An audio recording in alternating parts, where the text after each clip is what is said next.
Marilyn Manson appeared in court in Manchester, New Hampshire, after blowing his nose into this videographer's direction. Marilyn Manson has been fined for blowing his nose on a camera operator. Yes, it is a silly story.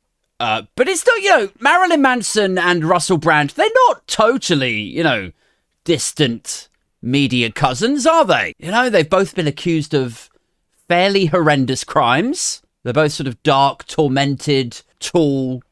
I mean, that is pretty much it. I don't think Marilyn Manson has ever hosted Big Brother's Big Mouth. Just like I don't think he's ever had sex in a BBC dressing room. But I wouldn't rule it out. If he was on the bill for like Top of the Pops one time, like back in 97 or something, and he comes in with his gruff, growly, dark voice. That's how he talks. Marilyn Manson, I think, was the first, he was the originator. He was patient zero of vocal fry. if you know what that is. Like where people talk, really low. I wonder if you could help me. Somebody blew the nodules on my throat and I haven't slept for 4 days. The kids had me up at 5 a.m. That's basically Marilyn Manson. Maybe he just hasn't slept in 30 years. Do you think if he actually slept properly, he'd just wake up all refreshed and just be a happy, normal human being? It all adds up, doesn't it? He hasn't slept properly.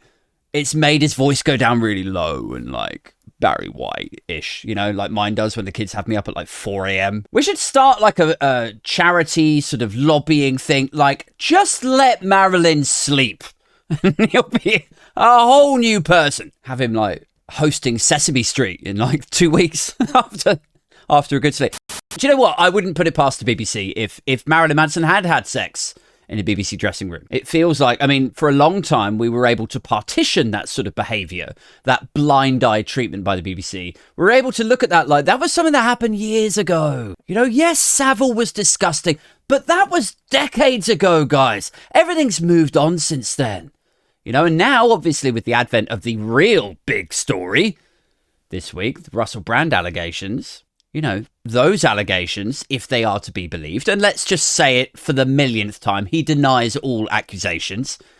But if they are to be believed, then the sorts of things he was getting up to in BBC dressing rooms, i.e. stripping himself down completely bollock naked and telling his PA or booker or runner to suck his if that is true, that was happening after Savile. So not much has changed. So do I believe that the BBC could have possibly welcomed Marilyn Manson in, dripping himself in blood, telling BBC staffers to do God knows what? Yeah, I think it's possible. It's within the realms of possibility that they also share that in the many parallels. Let's talk for a minute, shall we, about Marilyn Manson. It's one of these weird news stories that sort of pops up on the Sky News feed, and it just captures my attention.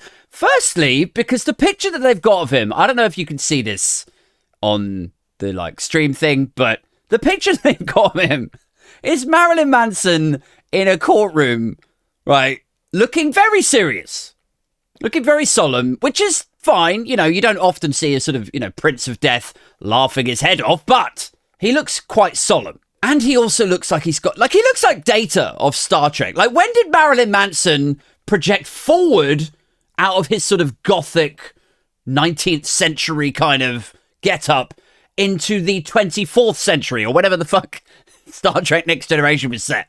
He looks like Data. Pale-faced and sullen and completely devoid of human emotion. Marilyn Manson, rock star fined for blowing nose on camera operator in 2019 concert. The woman who Manson blew his nose on during the New Hampshire concert said it was the most disgusting thing a human being could have done. Probably not the most disgusting thing. I'm not congratulating him for it. I'm not celebrating that sort of vile and violent and disrespectful and misogynistic conduct. Absolutely I'm not. But it's not the most disgusting thing that a human being could have done. This is a camera operator, right? But if you're talking about the staff around a gig, and around that whole entertainment, live music ecosystem. I mean, you're talking about a guy who's been accused 5 times of sexually assault. 2 of them by the security guards who are presumably supposed to be protecting him from things happening to him. And he repays that favor by like, yes, let me grab your dick.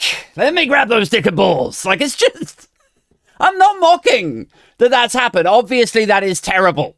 Don't treat people like that. I'm just saying that in the grand scheme of things, in the vast and varied tapestry of disgusting things that a human being, that this human being could do to other human beings, I'm just saying blowing your nose on them is, you probably got off light. Glasses half full. You know, I'm like that.